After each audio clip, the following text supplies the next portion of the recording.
tahu dengan Bapak siapa? Nur Alim. Bapak Nur Alim. Baik Bapak Nur Alim, sebentar kita akan melakukan beberapa pemeriksaan fisik ya Bapak. Mungkin sebentar akan ada seperti rasa nyeri atau kurang nyaman. Bapak tinggal katakan kepada saya.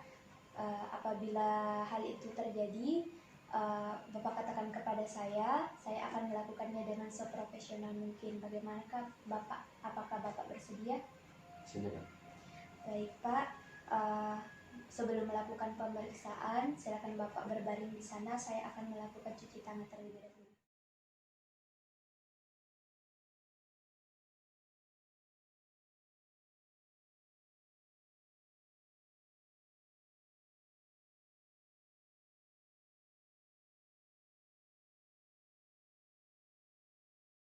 Ini kita akan melakukan pemeriksaan motorik. Ada beberapa pemeriksaan motorik. Yang pertama itu adalah bentuk otot, yang kedua adalah tonus otot, dan yang ketiga adalah kekuatan otot. Nah, di sini kita lakukan pemeriksaan pertama yaitu bentuk otot. Nah, di sini kita melakukan inspeksi pada bagian lengan pasien, bagaimana bentuk ototnya, apakah normal atau disebut sebagai normoatrofi, apakah membesar atau hiperatrofi, apakah ototnya mengecil atau hipoatrofi. Nah, hiperatrofi itu sering terdapat pada pasien yang sering berolahraga. Kemudian kita meraba bagian lengan pasien, apakah ada fasikulasi pada otot atau tidak. Fasikulasi ini merupakan kedutan pada otot. Kemudian di sini kita melakukan pemeriksaan yang kedua yaitu tonus otot.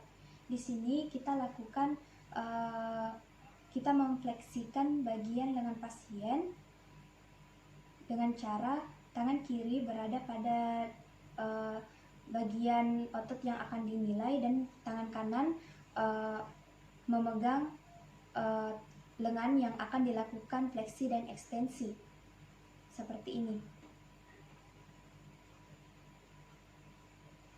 Fleksi dan ekstensi dilakukan berulang kali. Lalu dilakukan lagi di bagian sebelahnya dengan cara yang sama.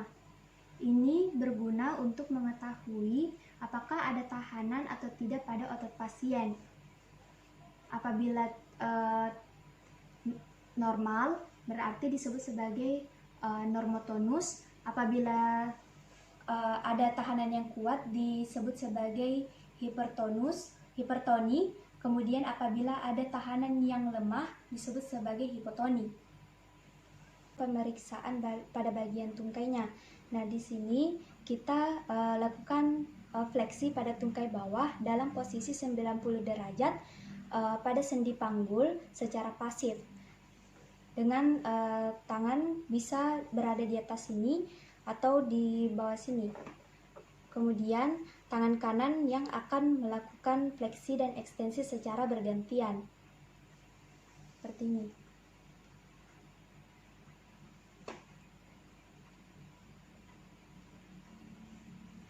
Setelah itu kita lakukan penilaian kembali seperti tadi, apakah ada bagaimana tahanannya, apakah lemah, apakah ada tahanan atau normal. Kemudian kita lakukan lagi pada tungkai sebelahnya dengan cara yang sama.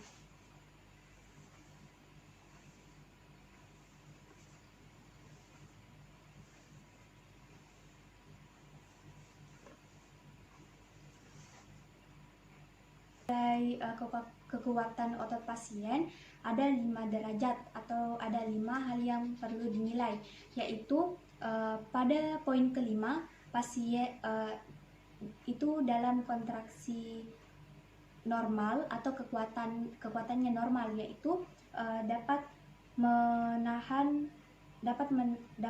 melawan tahanan yang kuat. Kemudian pada nilai 4 itu pasien dapat menahan tahanan yang ringan. Kemudian pada bagian ketiga itu pasien tidak dapat menahan tahanan tetapi dapat melawan gravitasi. Kemudian pada poin kedua itu pasien tidak dapat melawan gravitasi tetapi dapat menggeserkan lengan. Kemudian yang pertama itu adalah kontraksi minimal, serta yang terakhir itu adalah 0, di mana pasien tidak ada kontraksi sama sekali. Nah, selanjutnya kita lakukan pemeriksaan. Permisi Bapak, bisa diangkat tangannya. Di sini kita berikan usaha pada saat pasien mengangkat tangannya, kita dorong lagi ke bawah. Ini adalah kekuatan 5. Bisa diturunkan Bapak. Lalu kita lakukan hal tersebut dengan tangan sebelahnya lagi. Ini juga kekuatan 5. Bisa diturunkan Pak. Nah, apabila kekuatan 4 itu, pada saat kita mengangkat tangan pasien, kita berikan tahanan yang ringan. Pada saat kita mengangkat tangan pasien, kemudian kita memberikan tahanan yang ringan, tangan pasien akan mudah jatuh. Kemudian apabila pada bagian nomor 3 itu, apabila kita mengambil tangan pasien, kemudian kita tidak memberikan tahanan, tangan pasien akan jatuh dengan sendirinya. Kemudian pada nomor 2 itu, pasien hanya dapat menggeserkan lengannya. Permisi Bapak, bisa diturunkan tangannya. Nah, seperti ini. Kemudian bagian nilai pertama itu kontraksi minimal apabila pasien hanya dapat melakukan pemeriksaan seperti menggerak-gerakkan jarinya. Bapak bisa digerak-gerakkan jarinya? Oke. Dan yang terakhir itu adalah 0, di mana pasien tidak melakukan reaksi apapun. Pak, bisa diangkat kakinya. Lalu kita berikan tahanan seperti ini. Lalu kemudian kita nilai sesuai dengan derajat 5-0 kayak seperti tadi. Permisi Bapak, bisa diangkat kakinya. Oke Pak, silakan turun. Baik Bapak, pemeriksaannya telah selesai. Saya akan kembali lagi ke meja konsultasi. Saya akan melakukan cuci tangan.